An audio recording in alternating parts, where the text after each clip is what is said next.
On se trouve aux abords d'une mare de chasse, parce qu'en fait les mares de chasse font l'objet de suivis assez rigoureux et très scientifiques de la part de la Fédération régionale de Normandie. Avant d'être une mare de chasse, c'est avant tout une zone humide.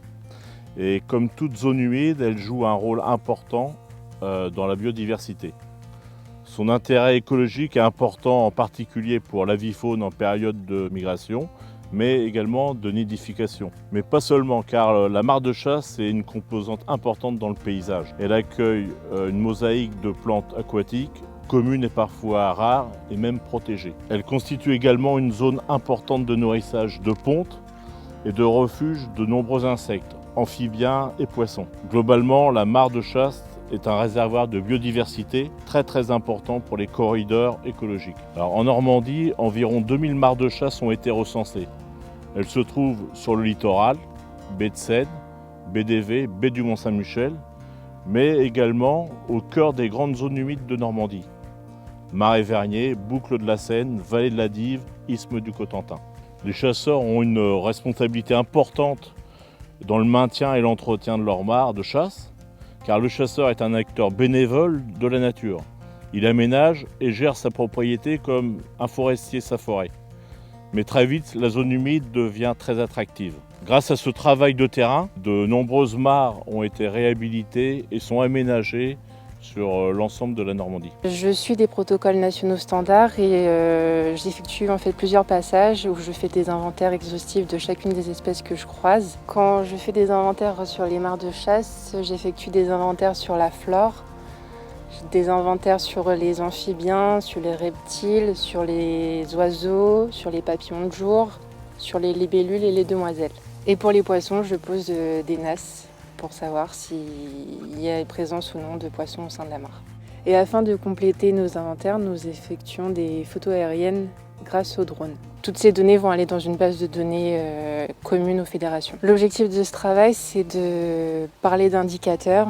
Donc c'est montrer le bon état écologique des mares de chasse, mettre en avant leur gestion, montrer la richesse spécifique qu'il existe tout autour de ces mares. Elles ont un rôle de refuge pour les espèces, mais aussi un rôle de corridor écologique. C'est important d'avoir des mares de chasse au sein des marais parce qu'aujourd'hui c'est le seul noyau de biodiversité qu'on trouve. Et si ces mares de chasse venaient à disparaître, on aurait une diversité tout autre et moins riche. Ici la mare est restée en eau, donc c'est voulu des chasseurs de gibier d'eau de garder les mares en eau. C'est pas toujours facile, car on a des problèmes d'entretien. Donc ici, on a l'option sur le marais d'Auvers de mettre des oies. Donc les oies dans le marais, c'est ancestral et du coup, on s'est rendu compte que ça marche plutôt bien.